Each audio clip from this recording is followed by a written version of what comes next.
बाली का हनुमान जी से हुआ जब सामना। बाली को इस बात का घमंड था कि उसे विश्व में कोई हरा नहीं सकता या कोई भी उसका सामना नहीं कर सकता। एक दिन की बात है, राम भक्त हनुमान वन में तपस्या कर रहे थे।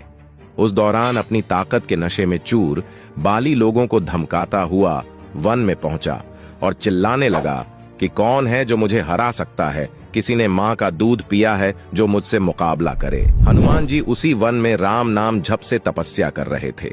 बाली के चिल्लाने से उनकी तपस्या में विघ्न हो रहा था। उन्होंने बाली से कहा, वानर राज, आप अति बलशाली हैं, आपको कोई नहीं हरा सकता, लेकिन आप इस तरह चिल्ला क्यों रहे हैं? ये सुनकर बाली भड़क गया। उसने हनुमान जी को चुनौती दी और यहाँ तक कहा कि अरे वानर, तू जिसकी भक्ति करता है मैं उसे भी हरा सकता हूँ। राम का मजाक उड़ता देख हनुमान को क्रोध आ गया है और उन्होंने बाली की चुनौती स्वीकार कर ली और तय हुआ कि अगले दिन सूर्योदय होते ही दोनों के बीच दंगल होगा।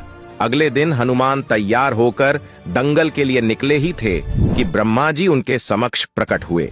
उन्होंने हनुमान को समझाने की कोशिश की कि वे बाली की चुनौती स्वीकार न करें, लेकिन हनुमान जी ने कहा कि उसने मेरे प्रभु श्री राम को चुनौती दी है।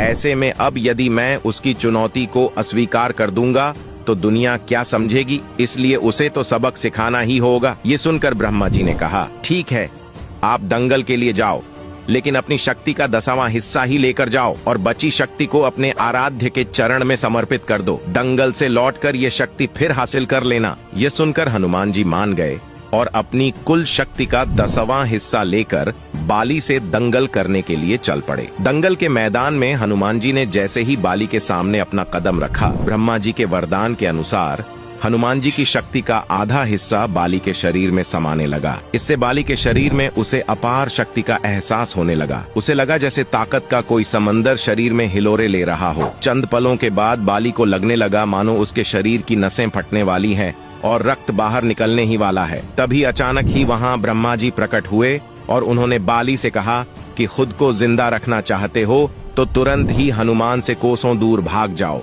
अन्यथा तुम्हारा शरीर फट जाएगा। बाली को कुछ समझ में नहीं आया, लेकिन वह ब्रह्मा जी को यूं प्रकट देखकर समझ गया कि कुछ गड़बड़ है और वह वहां से तुरंत ही भागा। बहुत दूर जाने के बाद उसे राहत मिली, शरीर में हल्कापन लगने लगा। तब उसने देखा कि ब्रह्मा जी उसके समक्ष खड़े हैं। तब ब्रह्मा जी ने कहा कि तुम खुद को दुनिया में सबसे शक्तिशाली समझते हो, लेकिन तुम्हारा शरीर हनुमान की शक्ति का छोटा सा हिस्सा भी नहीं संभाल पा रहा है। तुम्हें मैं बताना चाहता हूँ कि हनुमान अपनी शक्ति का 10वां भाग ही लेकर तुमसे लड़ने आए थे। सोचो, यदि संपूर्ण भाग लेकर आते तो क्या होता। बाली यह जान